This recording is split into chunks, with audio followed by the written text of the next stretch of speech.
He is the father, right? The nurse's voice drifted from behind the curtain, followed by my cousin's triumphant giggle. My husband reassured her, thinking their deception was flawless. They had no idea my purse held the DNA results and bank records that would shatter their world. The night they drained every cent and left me with an empty house. I thought I had lost everything, but standing here today, I realized I was finally the one holding the scalpel. My name is Genesis Turner. I am 34 years old, born and raised in the heart of the Midwest, where we are taught to be polite, to keep our voices down in public, and to never air our dirty laundry. But standing here in the fluorescent-lit corridor of the maternity ward, staring at the scuffed linoleum tiles, I am about to violate every single one of those rules. The hallway smells of aggressive antiseptic and day-old coffee. It is a sterile cold scent that sticks to the back of your throat. Above me, the long tubes of neon light hum with a low electric buzz that seems to drill right into my temples. But I focus past that. I focus on the sound coming from behind the privacy curtain of room 304. It is the rhythmic galloping swoosh of a fetal heart monitor, a sound that is supposed to represent hope and new beginnings. For me, it sounds like a countdown. Then I hear the voice I have been waiting for. It is a nurse, her tone brisk and professional, asking the standard question that is about to tear the roof off this entire building. He is the father, right? Time seems to stretch. I can hear the squeak of a sneaker on the floor down the hall. I can hear the air conditioning vent rattle. And then I hear her, Madison, my cousin Maddie. Yes, she says. Her voice is strained from labor, breathless. But there is an unmistakable edge of pride in it. It is a gloating, satisfied sound. Yes, he is the father of my baby. I hear Caleb, then my husband, the man who swore vows to me 6 years ago in a church not 5 miles from here. He is murmuring something low and soothing, the kind of reassurance he used to give me when I had a bad day at work. He is playing the part perfectly. They think they are safe in their little bubble of deception. They think this is the happy ending to their secret romance novel. They believe that because they made it to the delivery room, they have won. My stomach twists violently, a physical knot of nausea that has nothing to do with illness and everything to do with rage. My hands, resting on the strap of my leather tote bag, are trembling. I look down at them. They are pale, shaking slightly. But when I catch my reflection in the glass of the nurse's station window, my eyes are dead calm. They are cold. I am not shaking because I am heartbroken. I am past heartbreak. I am not shaking because I am jealous. Jealousy is for people who still have something to lose. I am shaking because of the adrenaline of execution. I tighten my grip on my purse. It is heavy. Inside, it is not filled with snacks or a change of clothes. It contains a thick manila folder. Inside that folder are 3 months of bank statements, a USB drive containing encrypted emails, a copy of a credit report that looks like a crime scene, and 2 very specific medical documents. One is a DNA test result.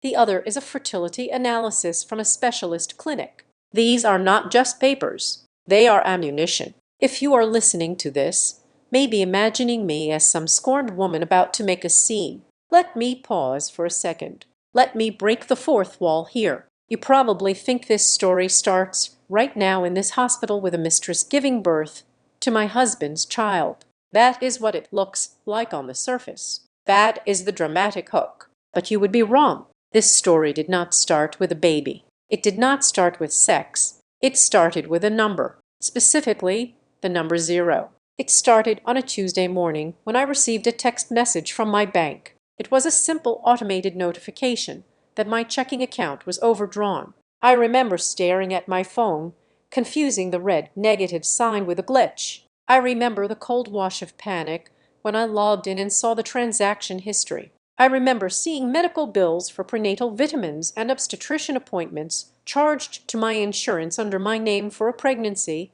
that did not exist in my body. I remember the mail coming to the house envelopes from credit card companies I never applied to thanking me for opening new lines of credit. I remember the envelope from the fertility clinic, the one Caleb refused to open, the one that held the scientific truth about his biology back then.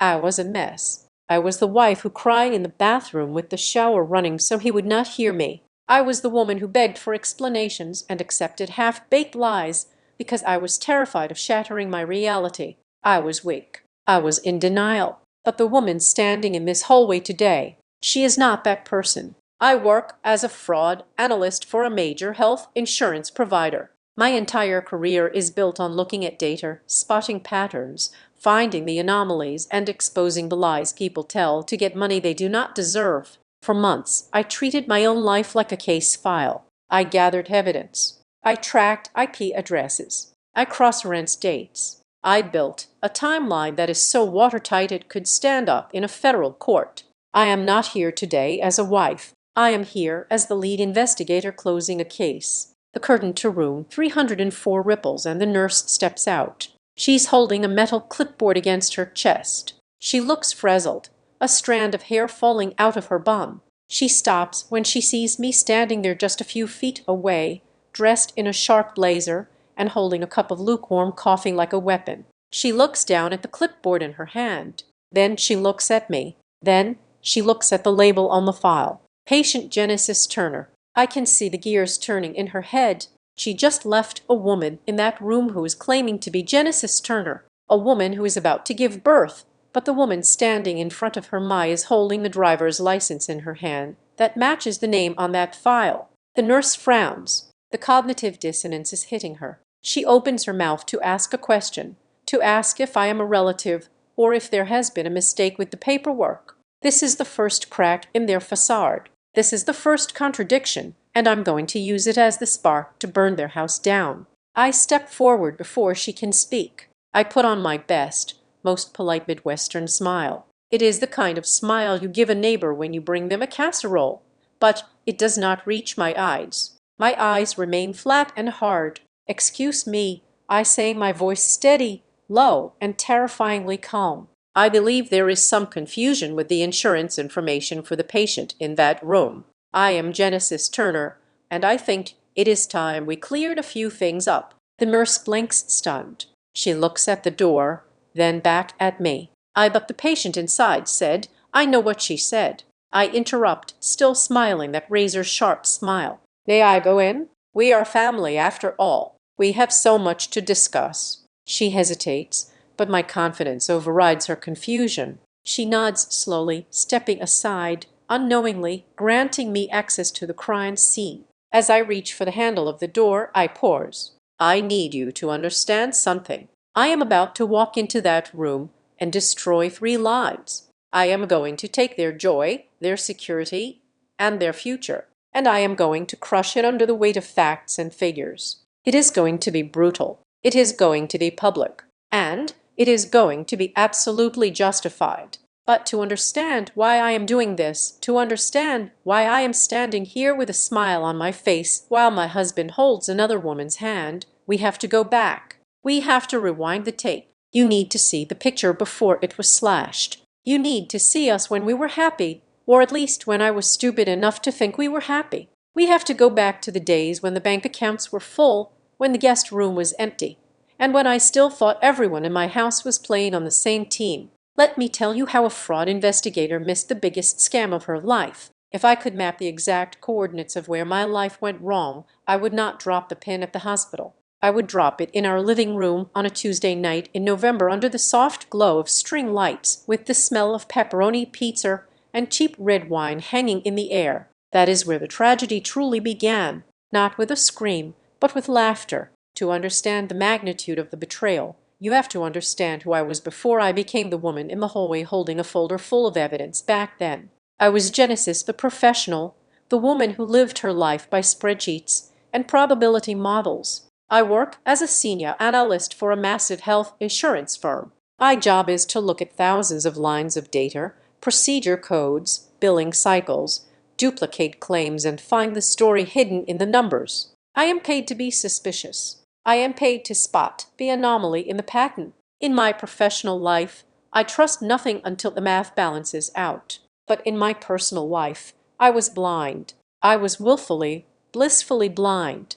I left my skepticism at the office door like a wet umbrella. I believed that because I loved people fiercely, they owed me that same loyalty in return. It is a naive calculation, one that does not account for the variable of human selfishness. My husband, Caleb Turner, was the kind of man who could sell ice to a polar bear and make the bear feel like it got a discount. He was a sales manager at a mid-range car dealership, the kind of guy who wore suits that were just a little too shiny and smiled with his whole face. He had this way of looking at you, really looking at you, that made you feel like you were the only person in the crowded room. When we met, I was the quiet girl in the corner, and he was the life of the party. He pulled me into his orbit, and I was so grateful to be chosen by the sun that I never thought to ask if I was just another planet he was burning through. And then there was Maddie, my cousin. But really, she was my sister in every way that mattered. We grew up 2 streets apart. We shared bath water as toddlers and secrets as teenagers. Maddie was everything I was not. Where I was structured and cautious, she was chaotic and vibrant. She was a freelance makeup artist, always chasing the next gig, always a little short on rent, always dating some musician or artist who broke her heart. But she brought the color into my beige life. She was the one who dragged me to karaoke. She was the one who taught me how to use liquid eyeliner without blinding myself. The 3 of us, Caleb, Maddie, and me, we were a unit, or so I thought, for the last 3 years. The center of my marriage had been a singular painful goal, a baby. Caleb and I had been trying to conceive since my 31st birthday. It started with excitement, then turned to scheduled intimacy, and finally devolved into a clinical obsession. Every month that ended with a negative test felt like a mourning period. We started a savings account. We called it the baby fund. It was not just a bank account. It was a vessel for our hopes. We put away every spare dollar we could squeeze out of our paychecks. I stopped buying morning coffees. We canceled our cable subscription. We stopped eating out at restaurants. We were saving for in vitro fertilization, a procedure that costs upwards of $15,000 a round with no guarantee of success. I remember sitting on our back porch one crisp autumn evening, looking at the bank app on my phone. We are almost halfway there, I told them. Caleb was nursing a beer, looking tired, and Maddie was painting her toenails on our patio furniture. I am going to be the best aunt in the history of aunts, Maddie declared, waving the little brush in the air. I am going to teach this kid all the things you are too responsible to teach them. General, we are going to eat ice cream for breakfast, and I will teach them how to lie to their teachers. Caleb laughed, reaching over to poke her in the ribs. You are not teaching my kid to lie. Mads, we have enough trouble with the truth in this family. We all laughed. It felt warm. It felt safe. I looked at them, my handsome, hard-working husband and my loyal, funny cousin, and I thought, this child is going to be so loved. I imagined family picnics where Maddie would bring her latest boyfriend, and Caleb would be teaching our son or daughter how to throw a baseball, and I would just sit there soaking it all in. But beneath that warm surface, the cracks were already forming. I just chose to see them as settling noises, the kind old houses make rather than structural damage. The financial pressure was turning into a physical weight. The economy was tightening, and Caleb was feeling it at the dealership. He would come home late, his tie loosened, smelling of stale office air and stress. Quotas are up again, he would sigh, collapsing onto the sofa. The owner, Logan, is riding everyone hard. If I do not move 20 units this month, I will miss my bonus. I was working overtime, logging 60-hour weeks to comb through fraud cases, trying to pad the baby fund. I was exhausted. Caleb was exhausted. And when you are both tired, you stop looking at each other closely. That is when the little things started. Caleb began coming home later and later. Client dinner, he would say, or had to stay to close a deal on a pickup truck. I never checked. Why would I? He was working for our future. He became possessive of his phone. He used to leave it on the kitchen counter face up. Now it was always in his pocket or face down on the nightstand. When I asked him about it once, he snapped at me. I have sensitive client financing info on here. Jen, I do not want it popping up. It sounded reasonable. Logic. I accepted it. Then there were the purchases. A pair of $300 sunglasses, a new leather jacket. When I asked how we could afford it when we were saving for the clinic, he gave me that charming crooked smile. I need to look the part, to sell the part. Babe, besides, I deserve a little treat. Do I not?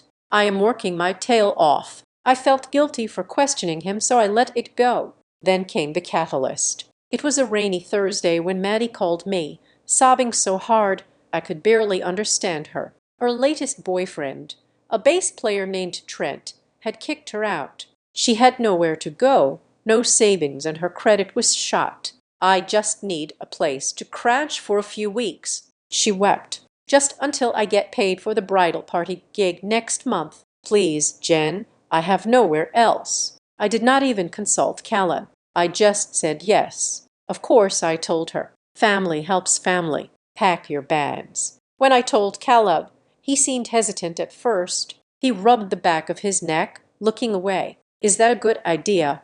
The house is small. We are stressed. It is Maddie, I insisted. She helps around the house. It will be fun, and she needs us.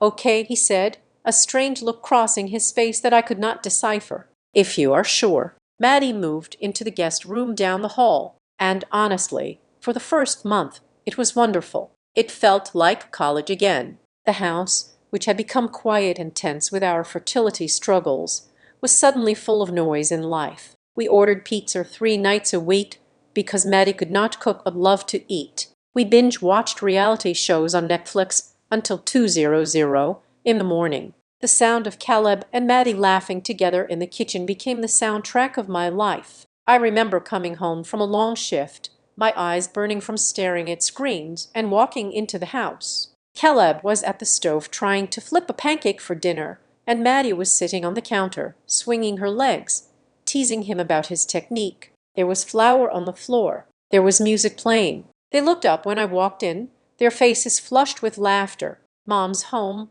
Maddie joked, hopping off the counter to pour me a glass of wine. Caleb came over and kissed me on the forehead. Dinner is almost ready. Go put your feet up. I sat on the sofa, sipping the wine, watching them banter. I felt a profound sense of relief. I had been so worried that Caleb would be annoyed by her presence that it would add to his stress. Instead, they were getting along famously. They had inside jokes. They had a rhythm. I thought, I am so lucky. My 2 favorite people in the world love each other. I did not see the glances they exchanged when I turned my head. I did not notice that Caleb's late nights at work had stopped the moment Maddie moved in. I did not notice that the grocery bill had doubled, not just for food, but for expensive wine and steaks that I was too tired to eat. I did not notice that while I was upstairs in our bedroom looking at spreadsheets and calculating how many months until we could afford an embryo transfer, they were downstairs building the life that did not include me. I look back at that version of Genesis now with a mix of pity and fury. I want to shake her. I want to scream at her, to look at the timestamps on the text messages, to look at the mileage on the car, to look at the way Maddie stopped wearing her ratty pajamas and started wearing silk robes around the house. But I did not. I was tired. I was trusting. And I was desperate to believe that my life was on track.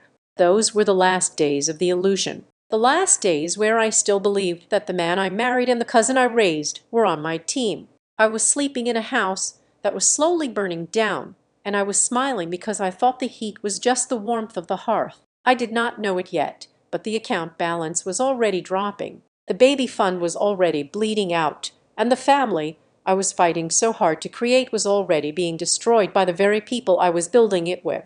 It was a Tuesday afternoon when the ground beneath my feet turned into quicksand. I was sitting at my desk in the home office, the late afternoon sun cutting across the keyboard. I had the fertility clinic's website open in one tab and our bank's portal in another. It was time to pay the deposit for the next round of treatment. We needed $5,000 to secure our slot for the next cycle. It was a lot of money, but I was not worried. I knew the numbers. I had checked the baby fund 2 weeks ago, and it sat at a healthy $18,000. It was our safety net. It was our future child waiting to be made. I clicked the login button. The little wheel spun. I took a sip of water, already thinking about what I would cook for dinner. The page loaded. I blinked. I leaned closer to the screen. I refreshed the page, certain that the internet connection had hiccuped or the browser was displaying a cached error. The number did not change. Available balance $42.16. My breath hitched in my throat. It was a physical blow, like someone had swung a baseball bat into my solar plexus. I stared at the screen, my mind racing to find a logical explanation. Maybe the bank had frozen the account. Maybe there was a glitch in the system. I clicked on transaction history. It was not a glitch. It was a hemorrhage. There were no large lump sum withdrawals that would suggest a hacked account or a theft. Instead, there was a steady rhythmic bleeding.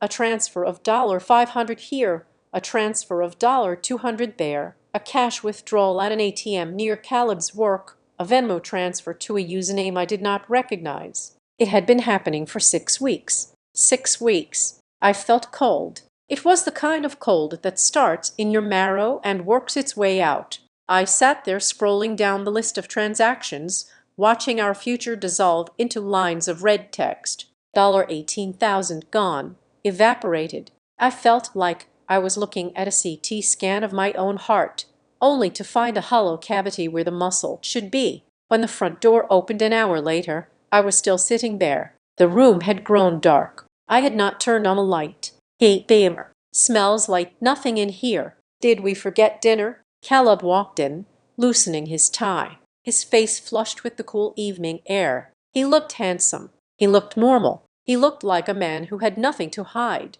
He flicked on the light switch, and when he saw my face, he paused. "Jen, you okay?" I turned the monitor so it faced him. "Where is the money, Caleb?" He did not flinch. He did not gasp. He just looked at the screen, then looked back at me, his expression shifting into something patronizingly calm. He sighed the way a parent sighs at a toddler who has dropped a toy. "Oh, that," he said, waving the hand dismissively. "I was going to tell you tonight. I moved it." "You moved it." My voice was high, tight. "You moved $18,000 without telling me where."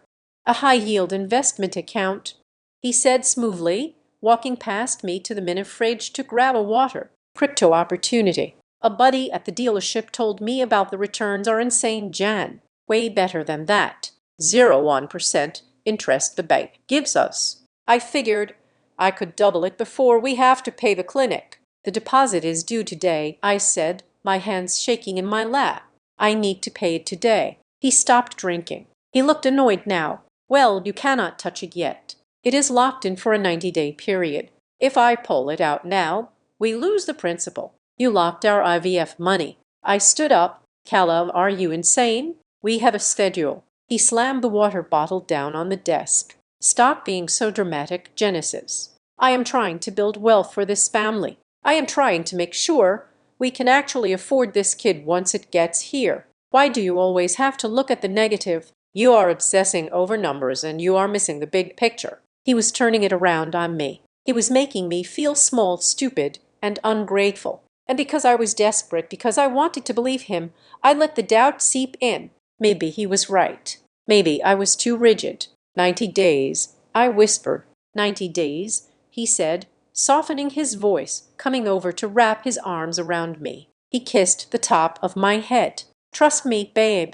I am doing this for us." I wanted to believe him. God, I wanted to believe him. But the unease did not leave. It sat in my stomach like a stone. Over the next 2 weeks, the stone grew heavier. We had appointments at the fertility clinic. I went to every single one. I endured the ultrasounds, the blood draws, the invasive probes. But Caleb, I cannot make it today. Hon, big client coming in from out of state. I totally forgot. Rushed it. Traffic is a nightmare. I am not going to make it. Twice he was supposed to provide a sample for a sperm analysis. Twice he flaked. When I confronted him about it in the kitchen, begging him to just take the cup and go, he laughed it off. "I am not a stud horse, Jen," he joked, leaning against the counter and eating an apple. "I do not need a doctor to tell me my swimmers are fine. Look at me. I am in the prime of my life. The problem isn't on my end," he said it with a wink. But it felt like a slap. It implied that the failure was mine. My body was the broken machine. His was the pristine engine. I felt ashamed. I felt guilty for nagging him. So I stopped asking. I canceled the appointments and told the doctors we needed more time. Then came the night of the text message. It was a Wednesday. Caleb had fallen asleep on the sofa watching a football game. I was cleaning up the kitchen, wiping down the granite countertops for the third time just to keep my hands busy. His phone was sitting on the kitchen island charging. It buzzed. The screen lit up. I usually never looked. I respected his privacy, but the phone was right there, inches from my hand. New message from M. The preview text flashed for 3 seconds before fading. Can't wait until it is just the three of us. The world stopped. The hum of the refrigerator, the noise of the TV in the other room, the sound of my own breathing, it all vanished. Just the three of us, a baby bottle emoji, a heart. My mind scrambled for an explanation that did not involve my life imploding. And who was M? Mark was Mark from the dealership having a baby. Maybe Caleb was the godfather. Maybe it was a group chat and I was missing the context. Maybe M stands for me. I thought desperate. Maybe he sent a text to himself as a reminder. That made no sense. I stared at the black screen, my heart hammering against my ribs. I reached out to touch it to unlock it, but I did not know his password anymore. He had changed it 3 months ago for security, he had said. I backed away from the phone as if it were a bomb.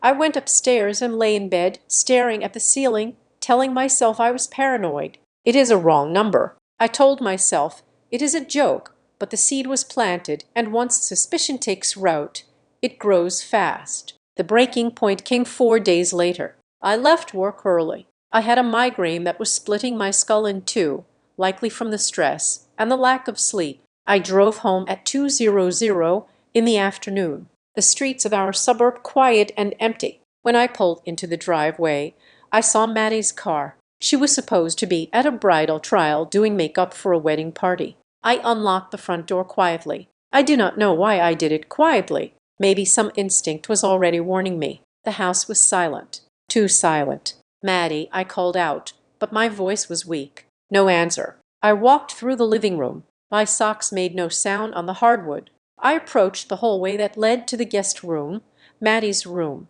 The door was slightly ajar, just a crack. From inside, I heard a sound. It was a laugh, but it was not a loud, boisterous laugh. It was a stifled, breathless giggle, then a low murmur, a man's voice. Caleb, my husband, was supposed to be at work. I pushed the door open. They sprang apart like magnets with the same polarity. Caleb was standing by the side of the bed. His shirt was untucked, the top 3 buttons undone. His face was flushed red, his hair messy. Mattie was sitting on the edge of the bed. The sheets were rumpled, not just unmade, but twisted. She was wearing one of my old oversized T-shirts, her legs bare. "Jen," Caleb said.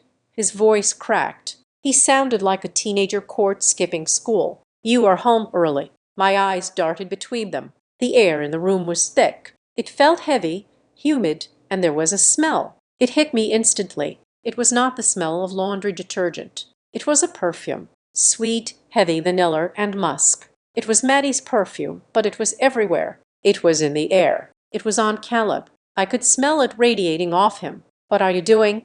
I asked. My voice sounded foreign to my own ears. "I was just helping him," Maddie stammered. She stood up, pulling the T-shirt down, her cheeks burning pink. He spilled coffee on his shirt.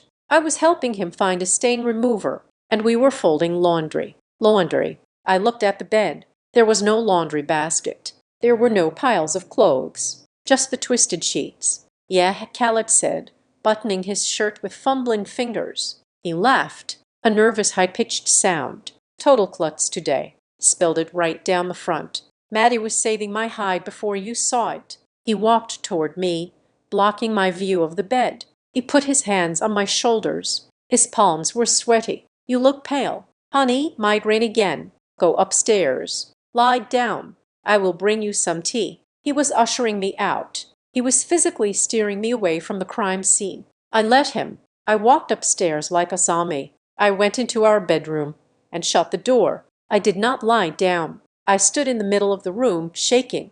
I knew. Deep down, I knew. But the lie was safer. The lie kept the roof over my head. The lie meant I did not have to tear my life apart. 2 days later, Maddie moved out. It was abrupt. She announced at breakfast that she had found a studio apartment. She packed her bags in an hour. She hugged me goodbye, her body stiff, avoiding eye contact. "Thanks for everything, Jen. You are the best," she said, and then she was gone. The house felt emptier without her, but the tension did not leave. It got worse. Caleb became volatile. If I asked about the investment account, he snapped. "I told you 90 days. Why do you keep harping on it? Do you not trust me?" If I asked why he was working late, he accused me of being suffocating. "I am working my ass off to replace the money you are so worried about, and you are interrogating me." He made me feel like I was the villain. He made me feel like I was crazy.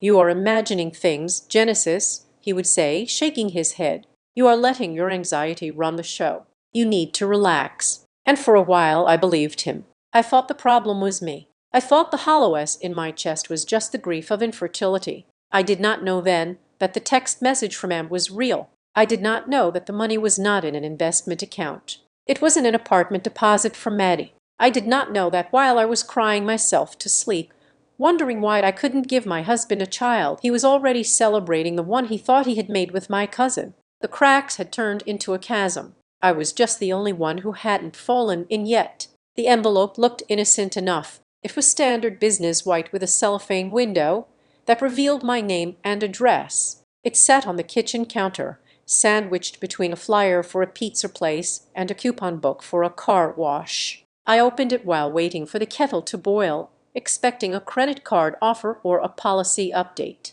I pulled out the letter. The header was from our mortgage lender. Subject: confirmation of home equity line of credit activation. I froze. The steam from the kettle started to rise, clouding the window, but I did not move. I read the line again. A line of credit for $50,000 had been opened against the equity of our home. It had been signed, notarized, and activated 3 days ago. I looked at the signature block at the bottom of the photocopy attached. There was Caleb's signature, loops and all, and right next to it was mine, Genesis Turner. It looked like my handwriting. It had the same slant, the same sharp G, but I knew with the absolute certainty of a woman who tracks every penny that I had never signed this document. The front door opened. Caleb walked in. He was whistling. I turned around, the paper shaking in my hand. "What is this?" He stopped. He looked at the paper, then at my face. His expression did not shift to guilt. It shifted to annoyance. He dropped his keys on the bowl with a loud clatter. "I see the mail came," he said, walking past me to the fridge. "You took out a $50,000 loan against our house." My voice was trembling, not from fear, but from the sheer shock of the audacity. "You forged my signature." "I did not forge anything," he said, popping the tab on a soda. "I signed for you as your husband. It is marital property. Genesis, I needed liquidity for the investment I told you about. The crypto thing is blowing up. I needed to move fast. That is a felony, Caleb. You cannot just sign my name to a bank loan and $50,000. If the market crashes, we lose the house." He slammed the soda can down on the counter. Foam fizzed over the rim. "God, you are so small-minded. Do you ever think big? Do you ever think about anyone but yourself and your precious spreadsheets? I am trying to build an empire for us, for our future family, and all you do is nag me about paperwork." "I am not nagging. I am asking why you put our home at risk without asking me." "Because you would have said no," he shouted. His face was red, veins bulging in his neck. "Because you are obsessed with safety. You are boring. Genesis, you are suffocating." The air in the kitchen seemed to vanish. "And I am boring? Yes, I am sick of it. I am sick of coming home to a woman who only talks about two things: savings accounts and ovulation cycles. I am tired of being treated like a donor bank account and a sperm donor. I need space. I need to breathe." He stormed past me toward the stairs. "I am packing a bag.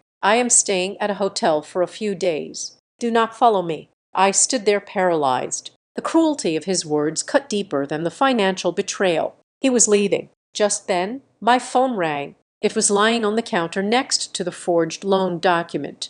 The screen lit up Westbridge Fertility Clinic. I stared at it. I wiped my face with the back of my hand and answered, "Hello, Mrs. Turner. This is Sarah from Dr. Evans' office." We have the results back from the latest panel and the analysis we ran on the previous samples. Dr. Evans would like to see both you and Mr. Turner as soon as possible. Today, if you can make it today, I asked, my voice hollow. Yes, it is better if you come in together. I looked up toward the stairs. I could hear the zipper of a suitcase. I could hear Caleb stomping around. Hold on, I said to the receptionist. I put the phone against my chest and walked to the bottom of the stairs. Caleb, I called out. The clinic is on the phone. They had our results. They want us to come in right now. Caleb appeared at the top of the stairs, a duffel bag in his hand. He looked down at me with pure disdain. I am not going to that place, he spat. I am not going to sit there and have some doctor in a white coat lecture me. I am fine. You go if you want to obsess over it. I am done. Caleb, please. They said it is important. I said no, he yelled. He came down the stairs, brushing past me so hard he nearly knocked me into the wall. I do not want to be labeled. I do not want to hear it. I am leaving. He opened the front door. The afternoon light flooded the hallway. He did not look back. He stepped out, and the door slammed shut with a finality that shook the picture frames on the wall. I lifted the phone back to my ear. I will be there in 20 minutes. I whispered, alone. The drive to the clinic was a blur. I do not remember the traffic lights. I do not remember the songs on the radio. I operated on autopilot. The clinic was quiet.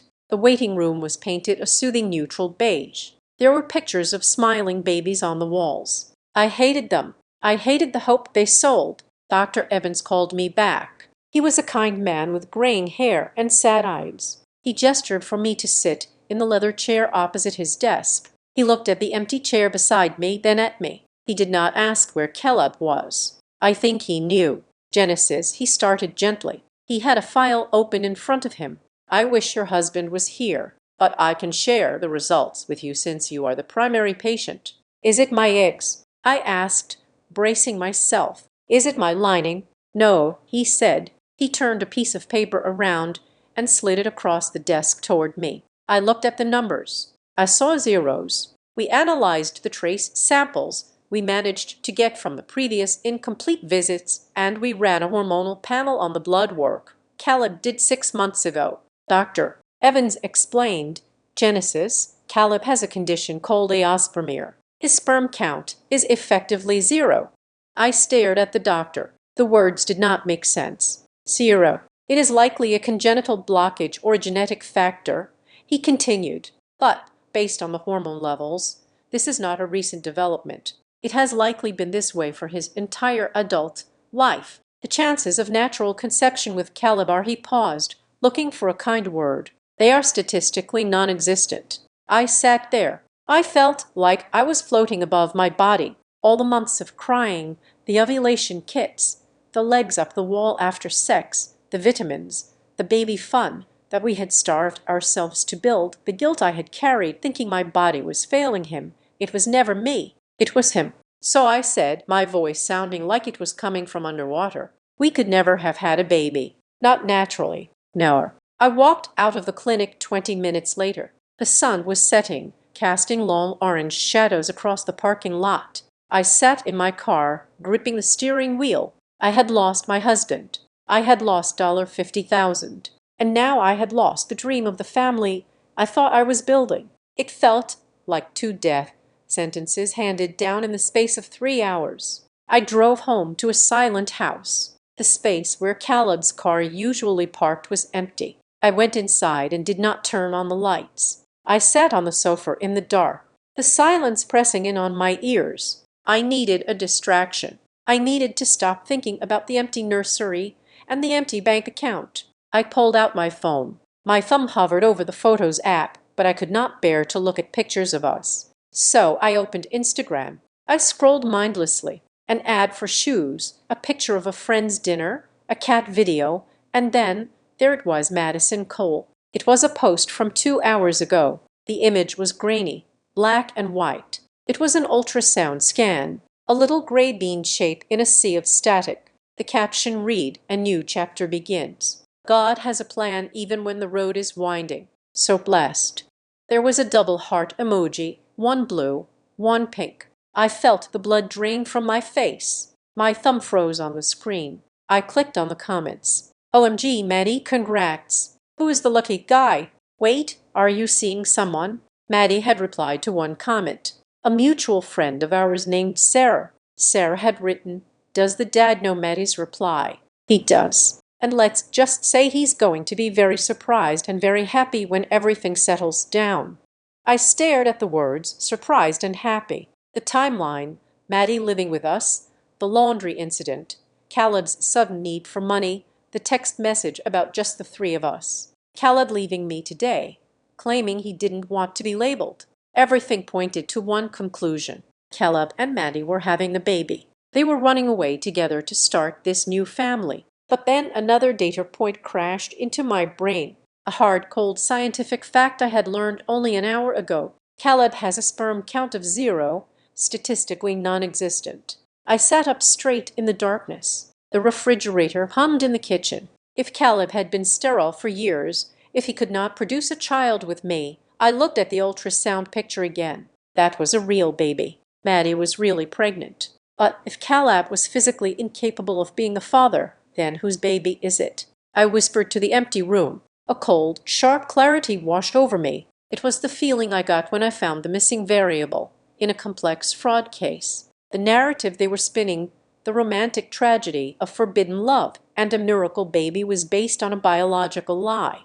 Khaled thought he was the father. Maddie claimed he was the father, but science said he wasn't, and nobody knew that but me. I looked at the phone screen, the blue light illuminating my face. The tears stopped. The panic receded. In its place, something harder, colder, and much more dangerous began to form. I was not just a victim anymore. I was the only person in the world who held the answer key to their test, and they were both failing. The morning after the world ended, I woke up with eyes so swollen I could barely open them. I lay in the center of the bed that felt too big, staring at the ceiling fan cutting through the stagnant air. For a moment, I let the grief wash over me again. I let myself feel the stinging humiliation of being the wife who didn't know, the barren woman whose husband had sought a miracle with her own cousin. But then I sat up. I walked to the bathroom and splashed cold water on my face. I looked at myself in the mirror. The woman staring back looked wrecked,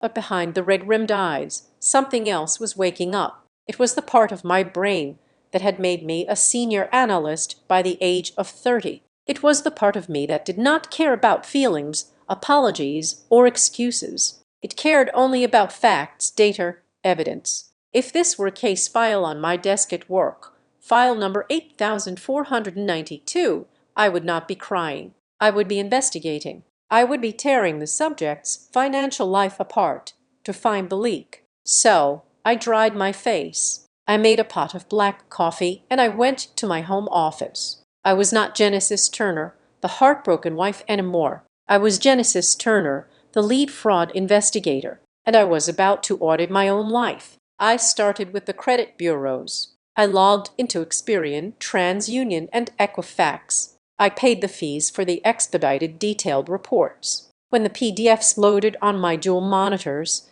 the breath left my lungs in a sharp hiss. I knew about the home equity line of credit Khaled had confessed to. That was $50,000. But as I scrolled down the screen, the red flags started popping up like flares on a dark road. There was a credit card opened 4 months ago with a limit of $15,000. Status maxed out. There was a personal loan from a predatory online lender for $10,000.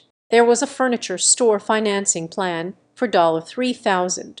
All of them were in my name, Genesis Turner. I had never seen these cards. I had never signed these papers. I pulled up the metadata for the applications. In my line of work, we do not just look at what was done. We look at where it was done. I traced the IP addresses used to submit the digital applications. The first 3 originated from an IP address registered to a residential complex on the east side of town, the Sunset Arms Apartments. That was where Maddie had been living before she moved in with us. The second batch of applications came from a commercial IP address. I ran a quick trace route. It resolved to the internal network of Ridley Motors, the dealership where Khaled worked. They had not even been careful. They were so arrogant, so sure of my blindness that they had committed federal identity theft from their own living rooms and offices. Next, I moved to the insurance. This was my home turf. I logged into the back end of my provider's portal, not the customer view, but the view I had access to as an employee. I pulled my own claimant history. I hard-hammered against my ribs as I filtered the search results by obstetrics and gynecology. There were 7 claims in the last 5 months, 7 prenatal visits, 2 ultrasounds, 1 full blood panel. I looked at the dates. On May 12th, there was a claim for a first trimester screening at a clinic on the north side of the city, a clinic I had never visited. I opened a new tab and pulled up May's Instagram archive. I scrolled back to May 12th. There was no picture, but there was a text post. Finally feeling human again after weeks of the stomach flu. Ginger ale is my best friend. Stomach flu. Morning sickness. I checked another date. June 15th, an ultrasound claim. Maddie's Facebook on June 15th. Saw the most beautiful thing today. Life is a miracle. They were using my health insurance to pay for her pregnancy. Maddie was walking into medical facilities claiming to be me, handing over my insurance card, which I realized now must have been a duplicate Caleb had ordered, and receiving care on my dime. This was not just a marital dispute. This was insurance fraud. It was a felony. I opened the company's internal reporting tool. My fingers hovered over the keyboard. Usually, I would flag this, tag the names, and send it to the legal department immediately. But I paused. If I blew the whistle now, the investigation would start, but I would lose control of the timeline. Caleb and Maddie would be alerted too soon. I needed more. I needed to know the end game. I filed the report, but I flagged it as suspicious activity, pending internal review. I did not list the suspects as my husband and cousin yet. I kept the circle small. I kept it to just me. I turned to the bank statements next. I downloaded the raw CSV files for our joint checking account, the one Caleb had drained. I sorted the data by recipient. There were dozens of transfers to M. Cole. Those were obvious, but there were also cash withdrawals. $400 here, $600 there. I mapped the ATM locations. Every single withdrawal took place at a gas station or a convenience store within a 2-mile radius of the apartment complex Maddie had supposedly moved to after she left our house. They were living off my salary. I was funding the escape vehicle for the people who were running me over. Then I remembered the laptop. When Caleb had stormed out yesterday, dragging his suitcase and shouting about needing space, he had left his personal MacBook on the desk in the den. He never went anywhere without it. The fact that he left it behind showed just how panicked or how confident he was. I walked into the den. The laptop was sitting there, lid closed. I opened it. It was password protected. Of course, I sat back thinking I could try to guess it, but 3 failed attempts would lock the drive. I picked up my phone and called a friend in the IT security department at my firm. "Hey, Dave," I said, keeping my voice steady. "Hypothetically, if I have a device that is considered marital property under state law and I need to access financial documents on it for a tax audit, is there a legal way to bypass the user login without triggering a wipe?" Dave paused. He knew me. He knew I didn't ask hypothetical questions. If you are the owner of the hardware, generally you can boot it in recovery mode and reset the admin privileges via the terminal. It resets the password, not the data. "Do you have a pen?" 10 minutes later, I was in. I did not care about his browser history. I went straight to the file directory. I searched for hidden folders. I found one nestled deep within the system library, simply System Config Old. It was a dummy name, but the file size was massive, 4 GB. I opened it. It was not system files. It was a digital scrapbook of their affair. There were photos, selfies of them in my bed while I was at work, photos of them at dinner in towns an hour away, but I skipped those. I did not need the pain. I needed the plan. I opened a subfolder labeled New Start. It contained PDF downloads of apartment listings in Phoenix, Arizona, job applications Caleb had drafted for dealerships in the Southwest, and then the emails. I opened a thread between Caleb and Maddie dated 2 months ago. "Caleb, just hold on, babe. The hell loan should clear next week. That gives us 50 grand plus what I can pull from the joint account. We will have enough to get set up in Phoenix before the baby comes. Maddie, I am just scared she's going to notice. She watches the accounts like a hawk. Kellen, she is clueless. She is so obsessed with the IVF failure. She is not looking at anything else. We will use her credit cards to cover the movers and the new furniture. By the time the bills hit, we will be gone. She can deal with the debt. Consider it her contribution to the cause. I read that line 3 times. Consider it her contribution to the cause. My hands were ice cold. I wasn't shaking anymore. I felt a strange crystalline clarity. They weren't just leaving me. They were planning to leave me destitute. They were going to burn my credit score to the ground to build their nursery. I took out my external hard drive. I copied the entire folder. Then I took screenshots of every incriminating email, every text log, every photo that proved they were in the same place at the same time. I printed 2 physical copies of everything. One stack went into a waterproof document bag. The other I scanned and uploaded to a cloud server that Khaled didn't know existed, protected by 2-factor authentication linked to my work phone. I was about to close the folder when a specific PDF caught my eye. It was a screenshot of a Venmo transaction history sent from Maddie to Caleb, likely to show him something. I zoomed in. It showed incoming payments to Maddie's account plus $110,000 from LROC note for appointment plus $500 from LP note prenatal visits plus $2,000 from LP note for the baby. I frowned. LP. It wasn't Caleb.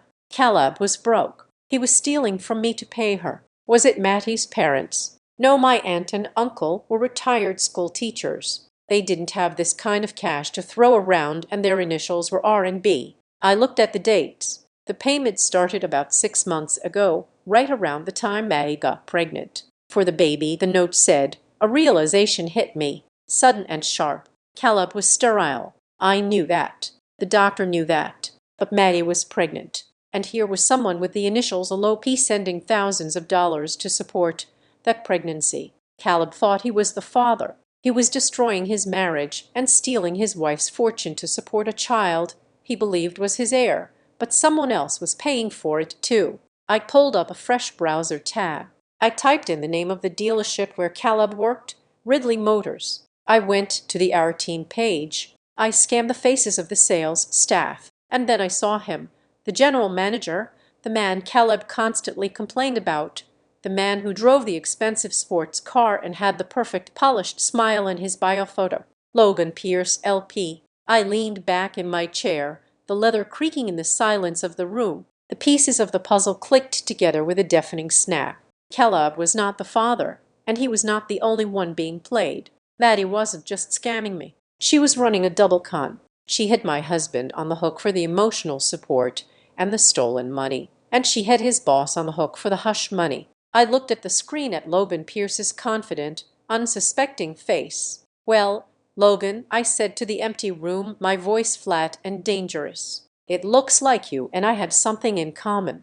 I reached for my phone. I wasn't going to call him yet. I needed to verify it first.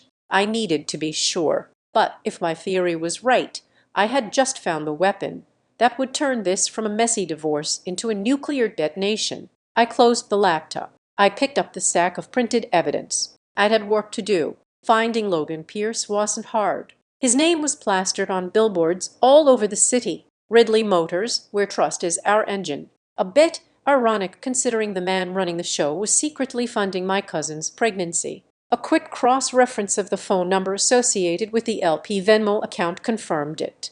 It was his personal cell. 2 days later, I drove my Honda Civic into the service bay of Ridley Motors. I didn't have an appointment, but I knew how these places worked. I walked straight up to the reception desk wearing my best confused but wealthy customer blazer. Hi, I said, flashing a tight smile. I am looking for Logan Pierce. He handled a specialized lease for my husband a while back, and I have some sensitive questions about the paperwork. The receptionist hesitated, but the word sensitive usually implies legal trouble or money, and in the car business, that gets you the manager. 5 minutes later, I was being ushered into a glass-walled office that smelled of expensive cologne and leather polish. Logan Pierce stood up. He was taller than I expected, with the kind of jawline that looked like it was carved out of granite. He was handsome in a generic catalogue model way, the exact opposite of Caleb's rugged charm. "Mrs. Turner," he extended a hand.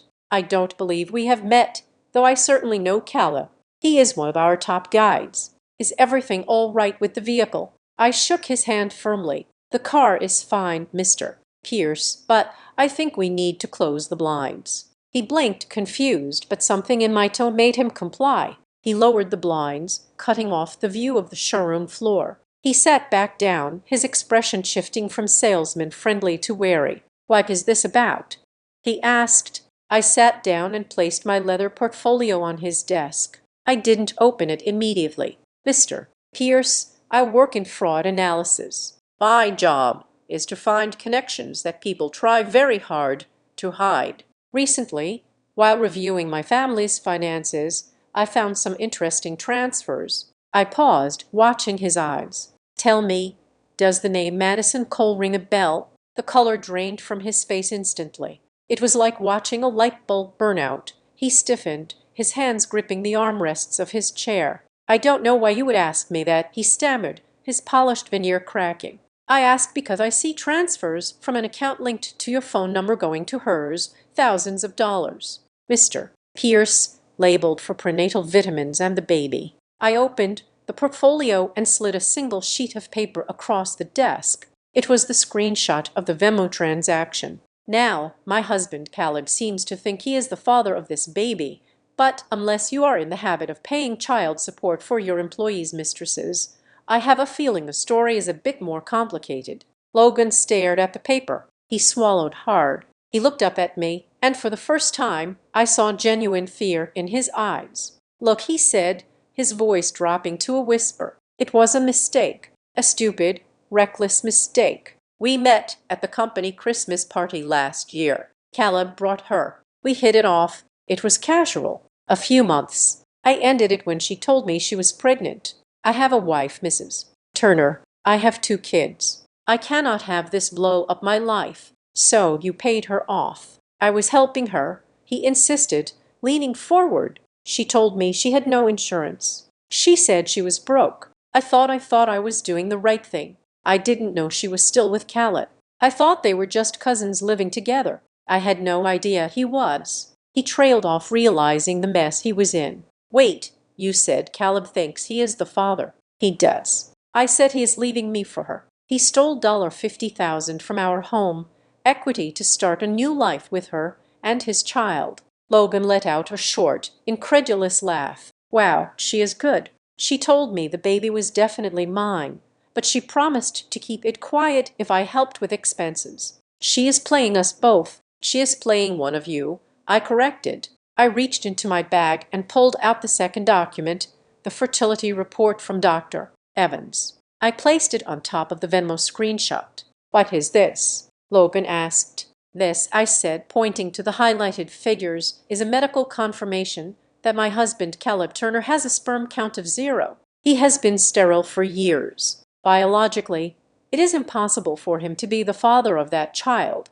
The silence in the room was heavy. I could hear the hum of the air conditioner and the distant sound of an impact wrench from the service bay. Logan picked up the report. He read it again. He looked at me, his eyes wide. "So," he started, his voice shaking, "if he can't be the father, and I was the only other person she was seeing, then congratulations, Mr. Pierce," I said, my voice dry. "It is a boy or a girl. We don't know yet." He slumped back in his chair, running a hand through his perfectly gelled hair. "My God, it is mine. It is actually mine. And she is letting my husband believe it is his," I continued, driving the point home. "She is letting him destroy his marriage, commit felony fraud, and ruin his financial future for a lie, and she is using you as an ATM on the side."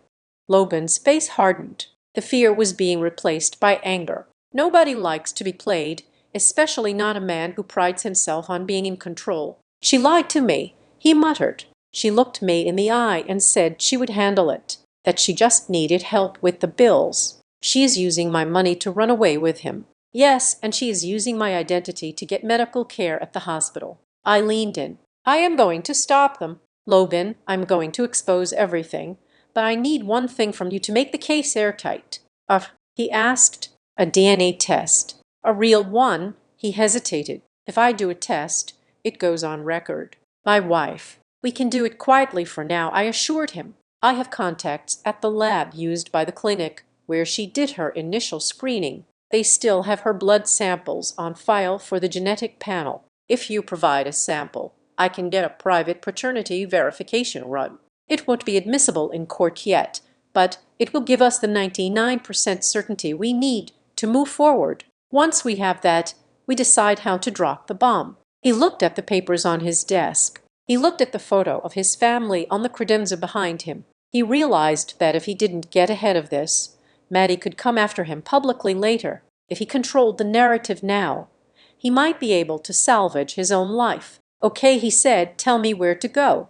2 weeks later, I was sitting in my car in the parking lot of a grocery store, checking my email. A notification popped up from the secure lab portal. Subject paternity analysis result. Case 99,281. My finger hovered over the link. I felt that same twisting in my stomach I had felt in the hospital hallway. This was the final nail. I clicked it. Probability of paternity 99.9%. Alleged father Logan Pierce. It was done. The trap was set. It wasn't a guess anymore. It was a biological fact. I felt a strange sensation. Not happiness, but a grim satisfaction. It was the sound of a lock clicking into place. I forwarded the email to Logan. Then I texted him, we have a match. Meet me at the coffee shop on 4th Street. We need to plan the delivery. When I met Logan an hour later, he looked different. The arrogance was gone. He looked like a man who had been sobering up from a long, expensive drunk. He was angry, yes, but he was focused. I want rights, he said before he even sat down. I talked to a lawyer. If that is my kid, I am not letting a fraudster and a guy who steals from his wife raise it.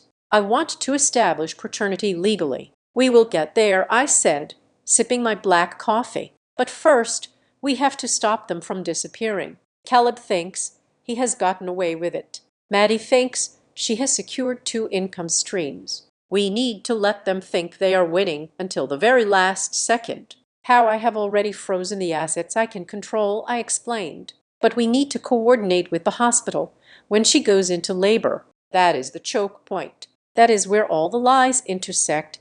The insurance fraud, the paternity fraud, the identity theft. It all happens in that delivery room. Logan nodded slowly. I can talk to the hospital board. Ridley Motors donates to their pediatric wing every year. I can get us a meeting with their compliance officer without raising alarms. Good, I said. And I have the financial investigation team ready to move on the bank fraud. We are building a net, Logan, and they are swimming right into it. He looked at me with a newfound respect. Or maybe it was fear. You are terrifying. You know that. I smiled. It was the first genuine smile I had felt in weeks. I am just a woman who looks at the data. Logan and the data says they are going down. We shook hands across the table. It was the strangest alliance of my life. The betrayed wife and the duped lover. But it was the strongest team I had ever been on. We weren't just victims anymore. We were the prosecution. The office of Victor Hale was exactly what you would expect from the most ruthless divorce attorney in the city. It was all mahogany, leather, and the smell of expensive coffee. Victor did not offer me tea or sympathy. He offered me a strategy. We are not just filing for divorce. Genesis, he said, tapping a silver pen against his desk. We are performing a surgical extraction. You want to cut the tumor out without damaging the surrounding tissue. In this case, the tissue is your credit score and your freedom. I want them to have nothing, I said. My voice was calm. He took $50,000 of equity out of my house. He opened cards in my name. He is planning to leave the state. Then we strike first, Victor replied. That afternoon, we filed a petition for legal separation rather than immediate divorce. It was a tactical move. It allowed us to petition the court for an immediate freeze on all marital assets to prevent dissipation of funds. It meant Caleb could not drain the remaining $400 in our checking account, and more importantly, He could not draw another cent from the fraudulent home equity line. But the real master stroke was the house, since the down payment had come from my parents' life insurance payout years ago. Victor helped me execute a quitclaim transfer into a revocable living trust managed by a third party, my aunt, retroactive to the date of the inheritance evidence. It was a complex legal maneuver, but it essentially argued that the house was never truly marital property to begin with, making Caleb's forged loan not just a debt, but a theft of protected trust assets. He will not know what hit him until he tries to sell it, Victor promised with a shark-like grin. While Victor handled the civil side, I went to work on the criminal side. I sat down with the investigators from the state's Department of Financial Services. I laid out the timeline. Here is the IP address for the loan application, I explained,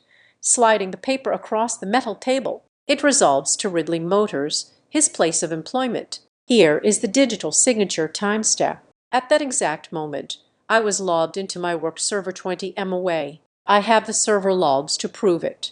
I showed them the insurance claims. Patient Genesis Turner prenatal visit. But here, I pointed to my own medical records from my primary care physician as a physical I had on the same day, at the same time across town. I cannot be in two doctors' offices at once. The investigator, a weary-looking woman named Detective Miller, looked at the stack of evidence. "This is thorough," she noted. "Usually we have to dig for this. I did the digging for you," I said.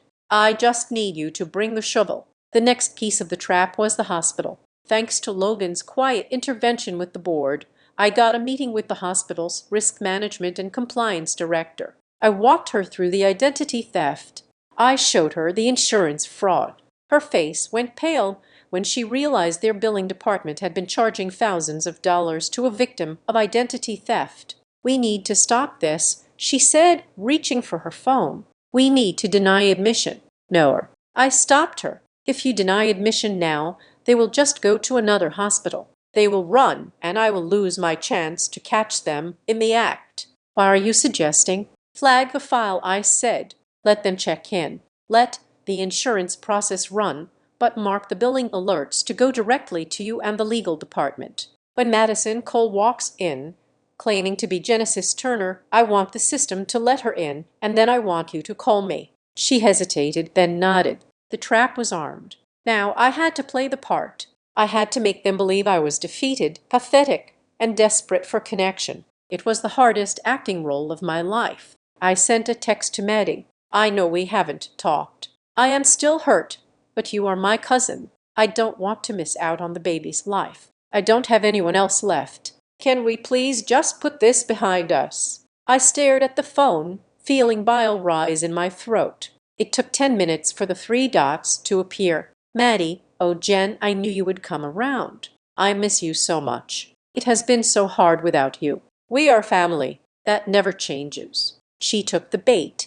Narcissists always do. They cannot conceive that someone might hate them. They only believe that people are temporarily mad at them. Over the next week, I played the supportive cousin. I asked about her swelling. I asked about the nursery. And in her comfort, she got sloppy. "Maddie, honestly, using your insurance was just easier. Jenner, you have the gold plan. Why let it go to waste?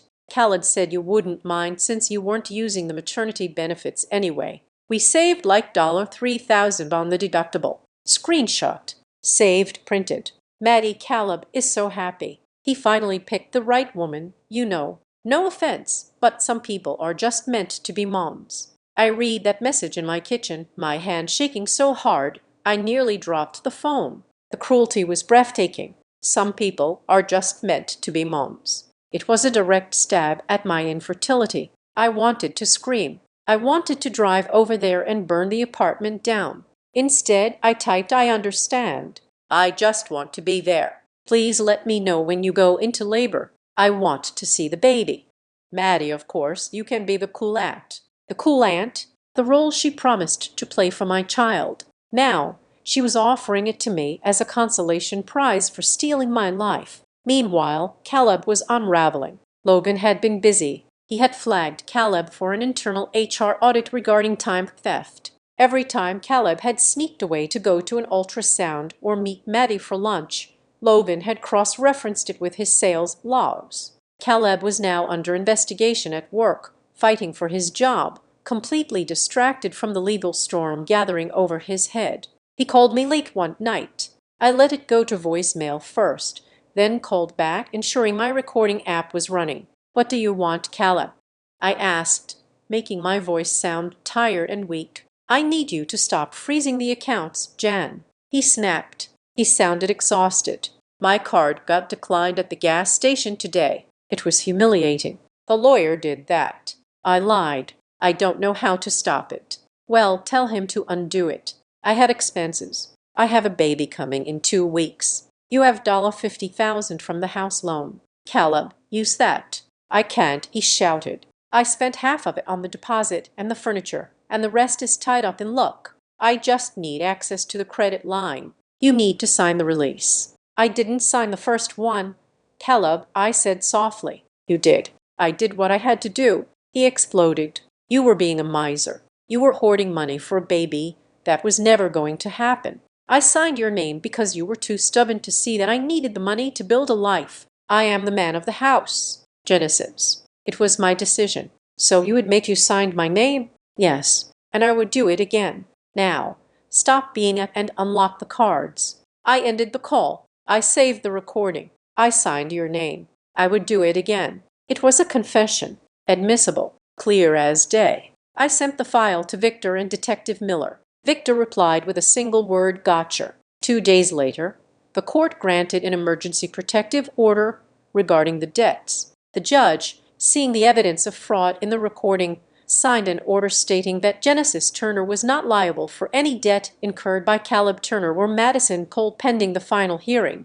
We timed the subpoenas perfectly. The date for Caleb to be served with the lawsuit for fraud and divorce was set for the following Monday, but nature has a way of accelerating timelines. It was Sunday night. I was sitting on my living room floor surrounded by stacks of paper, the timeline, the bank records, the DNA test, the affidavit. I was organizing them into a final binder. I looked at the clock. It was 11 at night. My phone rang. It was a number I didn't recognize, but the area code was local. "Mrs. Turner," a voice asked. It sounded urgent. "This is the intake nurse at Memorial Hospital. We have you well. We have a patient under your name, Genesis Turner, who has just been admitted to labor and delivery. She is fully dilated." My heart stopped, then restarted with a violent thud. "I am Genesis Turner," I said calmly, "and I am not pregnant." "We know," the nurse said, her voice dropping to a conspiratorial whisper.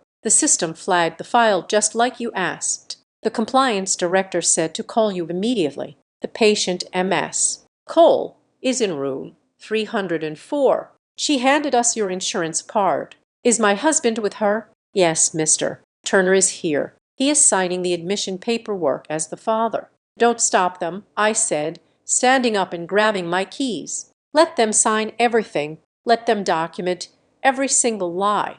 I am on my way." I hung up. I called Logan. "It is time," I said. "Meet me in the lobby. Bring your lawyer." I grabbed the binder. I grabbed the bag I had packed days ago. Not a hospital bag for a baby, but a go bag for a take-home. It had my real ID, the fraud reports, the DNA results, and a fresh change of clothes because I wanted to look impeccable. I drove through the empty streets, the street lights blurring into streaks of light. I didn't feel fear. I didn't feel sadness.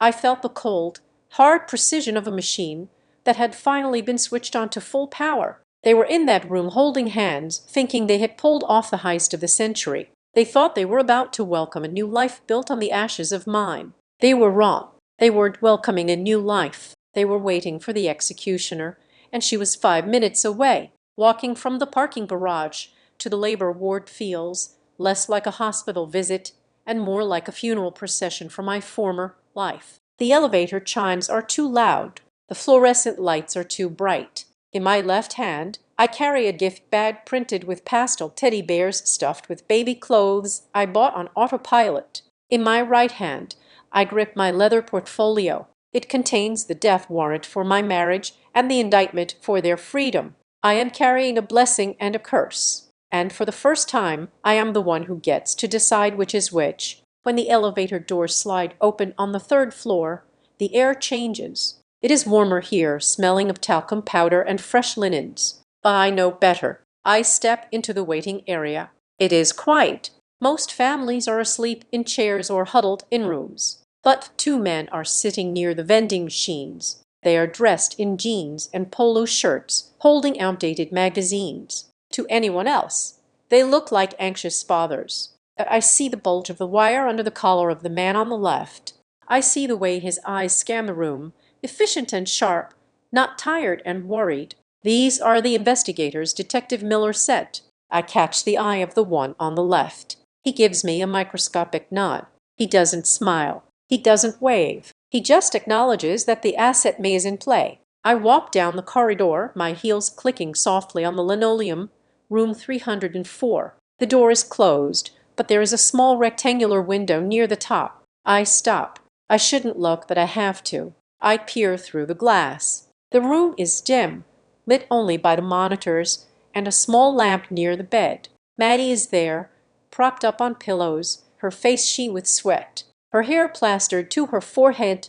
She looks exhausted, in pain, but undeniable alive. And there, leaning over the bed rail, is Caleb. He is stroking her hair. His face is close to hers. I can't hear him through the glass, but I can read his lips. I can read the body language I lived with for 6 years. We are almost there. New start, just us. He kisses her forehead. It is a tender, protective gesture. The kind of kiss he used to give me when I was sick. The kind of kiss that made me feel safe. Flashback. Caleb standing in our kitchen 3 weeks ago. I need freedom. Genesis. I feel suffocated here. I need to start fresh somewhere where I am not just a paycheck to you. Maddie groans, her back arching as a contraction hits. She grips Caleb's hand so hard her knuckles turn white. Flashback.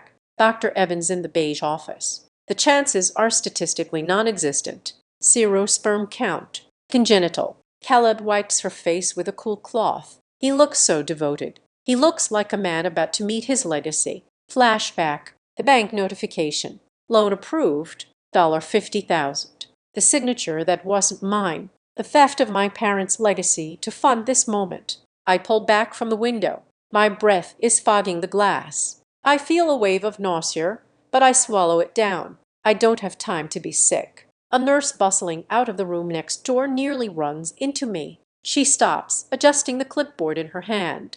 "Oh, are you a family for 304?" she asks, noticing me hovering. "Yes," I say. "I am the cousin." She nods, looking harried. "Great. Actually, can you help? We need the father to sign the final birth certificate worksheet and the insurance validation forms as soon as the baby is out." He keeps waving me off, says he will do it later, but we need it for the system.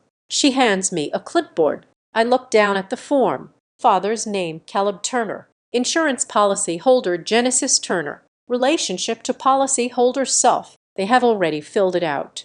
Caleb has written his name in the father's box. Maddie has checked the box claiming to be me. "I will make sure he signs it," I say, my voice steady. "I will make sure everything is accurate." "Thanks," she says, rushing off. I stand there holding the proof of their intent. By signing this, Caleb is legally claiming paternity. By signing this, Maddie is committing insurance fraud in writing. They aren't just lying to me anymore. They are lying to the government. They are lying to the state. I sit down on one of the hard plastic chairs in the hallway. I wait. 10 minutes pass, then 20. The sounds from the room escalate. The low moans turn into sharp cries. The rhythm of the monitor speeds up, and then a final guttural scream. Silence. And then a sound that cuts through me like a knife. A thin wavering cry. The baby. My hands clench into fists in my lap. I close my eyes for a second. Just a second. I am not the investigator. I am just Genesis. I am the woman who bought ovulation kits in bulk. I am the woman who prayed to a ceiling in the dark. I am the woman who wanted that sound more than anything in the world. My heart breaks. It actually physically hurts in my chest. That cry should have been ours. That moment should have been mine. But it isn't. And the man in there holding that baby isn't the father. The door opens slightly. I hear the nurse's voice clear and bright. He is the father, right? And then I hear it. The hook, the line that started this whole story. Yes, Maddie says. She's out of breath, panting, but her voice is laced with a terrifying, triumphant joy. He is the father of my baby. He is beautiful, Khaled says. His voice is thick with emotion. He looks just like me. I open my eyes. He looks just like me. The delusion is complete. I hear Maddie laugh. It is a weak, tired laugh, but I recognize the tone. It is the same laugh she gave me when she borrowed my favorite cashmere sweater and spilled red wine on it, then claimed she didn't know how it happened. It is the laugh of someone who believes they can take whatever they want and talk their way out of the consequences. It is a laugh that says, I won, you lost. I pull my phone from my pocket. I open the text thread with Logan. I type one word now. I hit send. I stand up. I smooth the front of my skirt. I pick up the gift bag and the portfolio. I walk to the door. I don't knock. The nurse is just coming out. Pulling the privacy curtain back, she sees me. She sees the name tag on my blouse. Then the name on the file in her hand. Her eyes widen in confusion. Excuse me, I say. And this time, I don't use my customer service voice. I use my courtroom voice. I believe there is some confusion with the insurance information for the patient in that room. I am Genesis Turner, and I think it is time we cleared a few things up. She steps aside, too stunned to stop me. I walk into the room. The air is warm and smells of iron and life. Maddie is holding a bundle wrapped in a hospital blanket. Khaled is leaning over her, beaming. They look like a portrait of a happy family. They look up. Khaled's smile freezes. It doesn't fade. It just solidifies into a mask of shock. Maddie's eyes go wide. She clutches the baby tighter. Genesis, she whispers. Hi, I say. I placed the gift bag on the rolling table at the foot of the bed. I brought you something, and I brought some paperwork. I look at the reader now. I need you to understand this. You might think this is the moment where I scream. You might think this is the moment where I throw things. But that is amateur hour. That is what victims do. I am not a victim. This isn't the moment they lose everything. They lost everything weeks ago. They just didn't know it. This is the moment they realize that the life they thought they were stealing never belonged to them in the first place. I take a step forward. Beautiful baby, I say, looking at the bundle. Does he have a name yet? Get out, Khaled says. His voice is low, threatening. Get the hell out, Genesis. We are done. You can't be here. Actually, I can, I say, tapping the file in my hand. Since you are paying for this birth with my insurance, and you are staying in a room booked under my name, I technically have more right to be here than either of you. I smile, and for the first time in months, it is a smile that reaches my eyes because I know what is walking through the door behind me in 3, 2, 1. The sound of heavy footsteps echoes in the hall. Let's look at the data, I say softly. Shall we? I ignored him. I walked straight to the foot of the bed, my heels clicking rhythmically on the linoleum floor. I stopped and looked at Maddie. Congratulations, I said. My voice was smooth, devoid of any anger. It was the voice I used when presenting a fraud case to the board of directors. He is beautiful. Maddie blinked, thrown off by my calmness. She clutched the sheet tighter. Genesis, please don't make a scene. Just let us have this moment. Oh, I want you to have this moment, I replied. I pulled my phone out of my pocket. In fact, we should document it. Caleb, hold him up a little higher. Let's get a picture of the proud father holding his son. This is a day we will all want to remember. Caleb hesitated, confusion wearing with his ego. He shifted the baby slightly, puffing out his chest instinctively. I snapped a photo. Flash on. The harsh light illuminated the sweat on his brow and the fear behind Maddie's eyes. I lowered the phone and looked at the screen. Perfect, I murmured. Evidence. I slipped the phone back into my pocket and turned sharply to the nurse, who was checking the Roman IV drip in the corner. She looked uncomfortable, sensing the tension radiating off us like heat waves. Excuse me, nurse, I said, my tone shifting from pleasant to clinical. Could you do me a favor? Could you read the name on the patient's wristband out loud for the record? The nurse paused. She looked at me, then at Maddie. Ma'am, I really don't think. Just read it, please. I insisted. It is a simple question. The nurse sighed and looked at the plastic band around Maddie's wrist. It says Genesis Turner and the date of birth, March 12, 1989, and the social security number ending in my 4429. I nodded slowly. Thank you. Now look at the woman in the bed.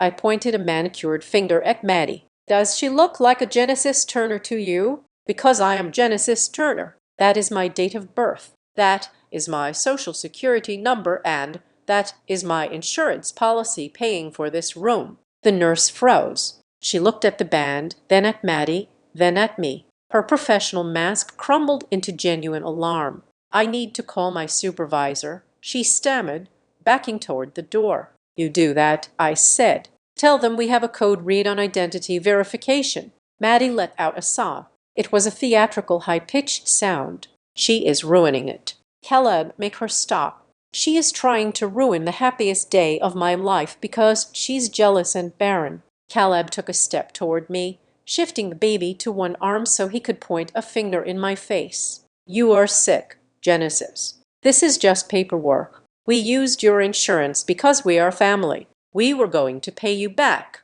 You are blowing this up because you can't stand to see me happy with someone who can actually give me a child. Give you a child, I repeated. I let the words hang in the air. I walked over to the rolling metal tray table at the foot of the bed. It was covered in gauze wrappers and medical instruments. I reached into my leather portfolio and pulled out a single thick white envelope. It bore the logo of the Westbr Bridge Fertility Clinic. I placed it on the metal tray. Slap. The sound of the heavy paper hitting the steel was louder than a gunshot in the small room. What is that? Caleb asked. He stopped moving. Open it, I said. I am not playing your games. Open it, Caleb, unless you are afraid of what Dr. Evans found when he ran the analysis on your samples last week. The samples you refused to give, but which the clinic already had on file from your previous visits. Caleb went pale. You had no right. I had every right. I am your wife. I am the primary account holder on the medical file, and I needed to know why. After 3 years, we hadn't conceived. He didn't move. He stared at the envelope like it was radioactive. Fine, I said. I will summarize it for you. I took a step closer, invading his personal space. I looked him dead in the eye. The report confirms a diagnosis of eospermia. Caleb, do you know what that means? It means you have a sperm count of 0, not low, 0. The doctor said the condition is likely congenital. You have been sterile your entire adult life. The silence that followed was absolute. The only sound was the rhythmic whoosh-whoosh of the fetal heart monitor that hadn't been turned off yet. Maddie stopped crying. Her mouth opened slightly, but no sound came out. Caleb shook his head, a jerky mechanical motion. No, that is a lie. That is a lie you made up to hurt me. It is a medical fact, I said, my voice cold and hard as a diamond. Biologically, physically, scientifically, you cannot be the father of that child. It is impossible. Caleb looked down at the baby in his arms. The baby he had just claimed looked just like him. He looked back at me, his eyes wild with panic and denial. You forged this, he screamed, just like you are freezing the accounts. You are trying to castrate me. He lunged for the envelope, trying to snatch it off the tray to tear it up, but the nurse, who had lingered by the door, stepped forward instinctively. Sir, calm down. There is an infant in your arms. Tell her she is lying. Caleb yelled at Maddie. He spun around to face her. Maddie, tell her she is crazy. Tell her we made this baby. Maddie was trembling. Sweat was dripping down her temple. She looked from Caleb to me, her eyes darting around the room like a trapped animal. It is a miracle, she stammered, her voice thin and wavering. Doctors make mistakes, Caleb. God found a way. We prayed for this. It is a miracle. A miracle, I repeated, letting out a dry, humorless laugh. Is that what we are calling it? Yes, Maddie cried, clutching her chest. It is God's will. Funny, I said. I didn't know God used Venmo. I turned toward the door. You can come in now. The door swung open. Logan Pierce stepped into the room. He was wearing a charcoal gray suit, immaculate and sharp. Beside him stood a woman in a severe black blazer, the hospital's legal representative, but nobody looked at her. Everyone was looking at Logan. Caleb's jaw dropped. He looked like he had been punched in the gut. "Logan, boss, what are you doing here?" Logan didn't look at Caleb. He didn't look at me. His eyes were locked on Maddie. "Hello, Madison," Logan said. His voice was not angry. It was disappointed. It was the voice of a man who had bought a luxury car, only to find out the engine was missing. Maddie shrank back against the pillows, pulling the sheet up to her chin as if she could hide. "Logan, I didn't think you would come." "I bet you didn't," Logan said. He walked further into the room, standing next to me. We formed a wall of truth at the foot of the bed. Khaled looked between them, his head whipping back and forth. "Wait, what is going on? Why is he here, Maddie? Why is my boss here?" "He is not just your boss, Caleb," I said softly. Logan reached into his suit pocket. He didn't produce an envelope. He produced a single sheet of paper, folded in thirds. He unfolded it with deliberate precision. "Mrs. Turner came to see me a few weeks ago," Logan said, addressing Caleb but keeping his eyes on Maddie. "She showed me some very interesting financial records, payments I made to Madison, payments for prenatal vitamins, payments for rent, payments for the baby." Caleb's face turned a color I had never seen before, a mix of purple and gray. "Did you pay her?" "I did," Logan said, "because she told me the baby was mine. She told me she was alone. She told me she needed help. She told you it was yours." Caleb's voice broke. He sounded like a child. "But she told me, she told everyone what they needed to hear to open their wallets." Logan said, "But unlike you, Caleb, I decided to verify the investment." Logan held up the paper. "This is a DNA analysis performed on a prenatal sample Madison gave during her first trimester screening, the one she billed to your wife's insurance. We matched it against my sample last week." He paused, letting the weight of the moment crush the air out of the room. 99.9% probability, Logan read. "I am the father, Caleb, not you." The room fell into a silence so heavy it felt like the ceiling was collapsing. Caleb stood frozen. The baby in his arms suddenly looked like a foreign object, a ticking bomb he didn't know how to put down. He looked at the infant. Then he looked at Logan. The resemblance he had claimed to see moments ago vanished, replaced by the stark reality of biology. He turned slowly to face Maddie. Maddie was sobbing openly now, ugly, gasping sobs. She didn't deny it. She couldn't. The evidence was standing in the room in a $3,000 suit. "You lied to me," Caleb whispered. The betrayal in his voice was raw, jagged. "You made me steal from my wife. You made me leave my home. You let me believe I was finally a dad. I did it for us," Maddie wailed, reaching a hand out toward him. "Caleb, please. Does it matter? We love each other. He can still be our baby. We can still go to Phoenix." "For us," Caleb shouted, his voice cracking. "You were sleeping with my boss. It was before it stopped. You took his money. We needed the money." "I am not a father," Caleb said, the realization hitting him like a physical blow. He stumbled back, his legs hitting the chair behind him. He looked at me. "Genesis 1. Don't," I said. I held up a hand. "Do not speak to me. You are not the victim here, Caleb. You are just the accomplice who got played." I looked at the nurse, who was staring at the scene with wide, horrified eyes. "I think," I said, "you had better call security and maybe the police, because I believe we are done with the medical portion of this evening." I looked at Maddie, curled in a bowl of misery, and Caleb, holding another man's child in a room paid for by the wife he betrayed. "Is he the father?" I asked, answering the question that had started it all. "No, he is just the fool." The representative from the hospital administration stepped forward. She was a woman in her 50s with steel gray hair and a voice that balked no argument. She did not shout. She did not need to. Her calmness was far more terrifying than any scream. "Mr. Turner, MS. Cole," she began, her hands clasped in front of her. "Given the substantial evidence of insurance fraud presented to us, including the falsification of patient identity and the unauthorized use of policy benefits, we have been forced to contact our security department and the local authorities. We are not going to handcuff you in front of a newborn infant. We are not monsters, but make no mistake. Law enforcement is waiting outside this door. You will be escorted to a private room for questioning the moment the medical team clears you." The air in the room seemed to vanish. Matty let out a small, strangled sound. Caleb looked like he was trying to solve a physics equation in a language he did not speak. Before they could respond, the door opened again. A woman in a sharp navy blazer walked in. She wore a badge on her belt. I recognized her immediately. It was Rosa Martinez, the lead investigator from the state's Financial Crimes Division. I had spent hours on the phone with her, walking her through the paper trail. She didn't look at the baby. She looked straight at Caleb.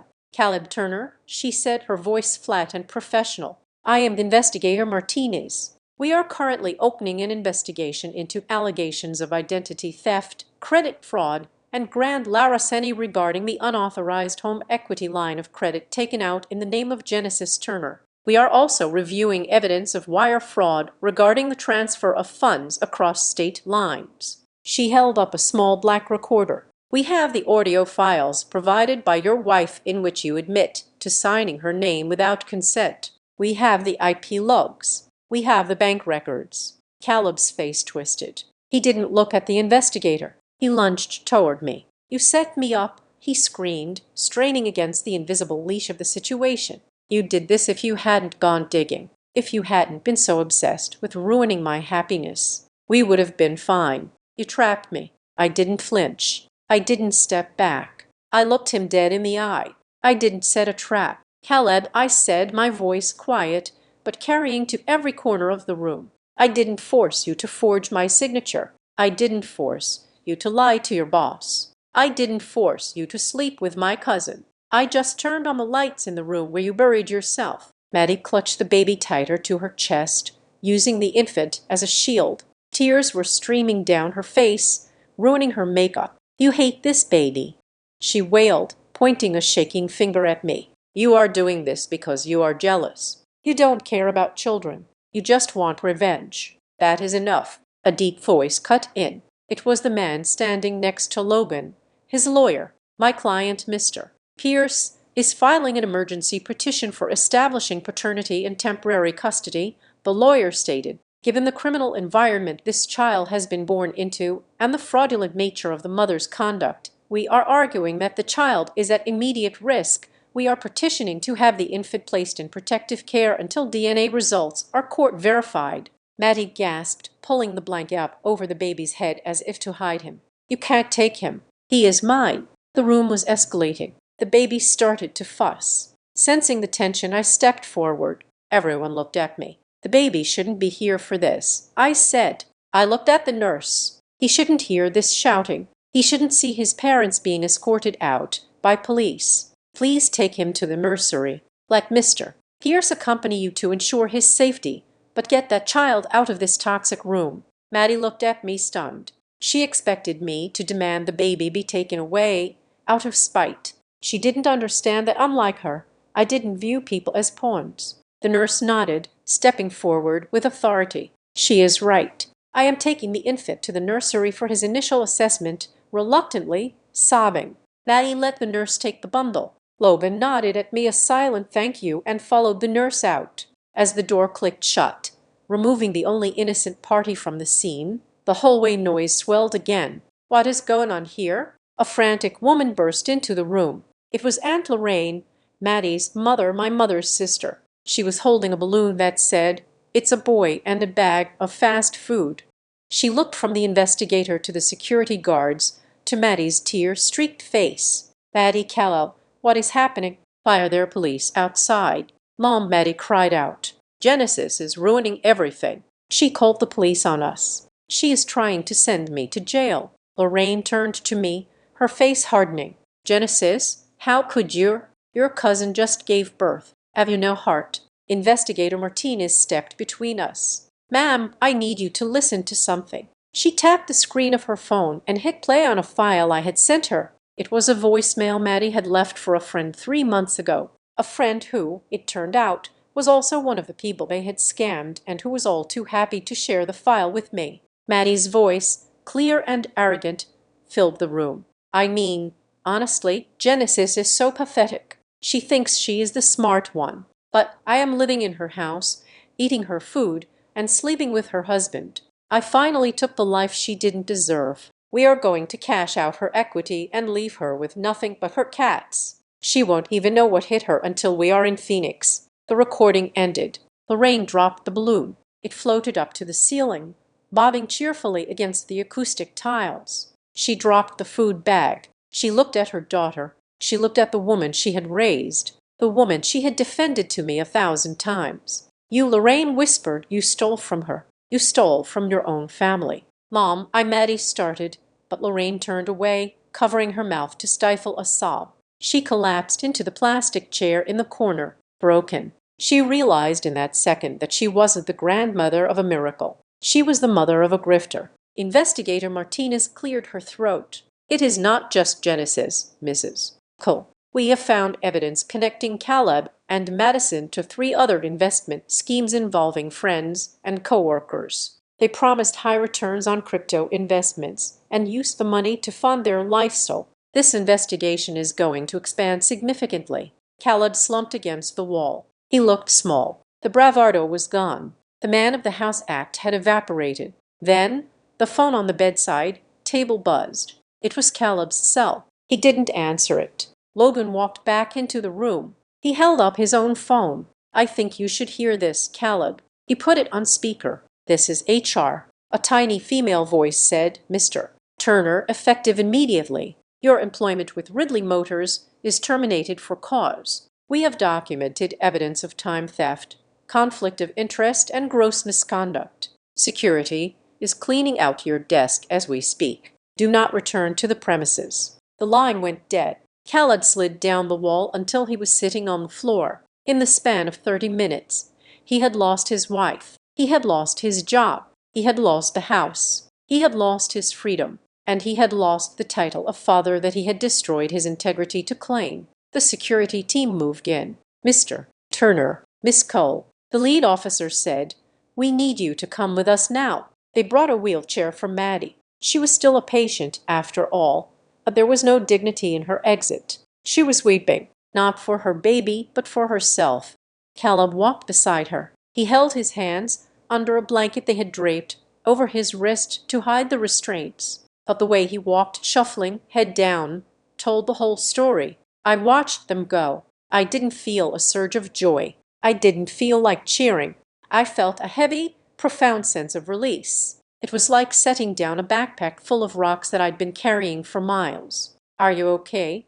Logan asked, coming up beside me. "I am," I said, and I meant it. We walked down the hall to the nursery window, inside in a clear plastic bassinet. The baby was sleeping. He was wrapped tightly, his small chest rising and falling. He had dark hair like Logan. "He's innocent in all this," I said softly. "He is," Logan agreed, "and I am going to make sure he stays that way. I am going to fight for him. I am going to make sure he grows up knowing right from wrong. He will be lucky to have you," I said. I looked at the baby one last time. A part of me, the part that had yearned for a child for so long, etched, but it was a dull ache, not a sharp one. I realized that my journey to motherhood wasn't supposed to happen with Caleb, and it wasn't supposed to happen like this. "I should go," I said. "Where will you go?" Logan asked. "Home," I said. "My home. The locks are changed. The papers are filed. It is just me and the silence. And honestly, I can't wait to hear it." I walked out of the hospital doors and into the night air. It was cool and crisp. The automatic doors slid shut behind me, sealing off the sterile smell of the hospital, the cries of the nursery, and the wreckage of my marriage. I walked to my car. I sat in the driver's seat and gripped the wheel. I couldn't rewind the clock. I couldn't get back the years I wasted on a man who didn't love me or the trust I gave to a cousin who betrayed me. I couldn't undo the infertility diagnosis. But as I started the engine, I looked at the road stretching out in front of me. It was dark, but the headlights cut a clear, bright path through the shadows. From this moment on, nobody would use my name without my permission. Nobody would spend my money without my knowledge. And nobody would ever write the story of my life for me again. I put the car in drive. I merged onto the highway, and for the first time in a very long time, I was driving toward a destination of my own choosing. Thank you so much for listening to my story. I would love to know where you are tuning in from. So, Please drop a comment below and share your thoughts on how I handled things. If you enjoyed this story, please make sure to subscribe to the Azad Revenge Stories channel, like this video, and smash the like button so we can share this story with even more people.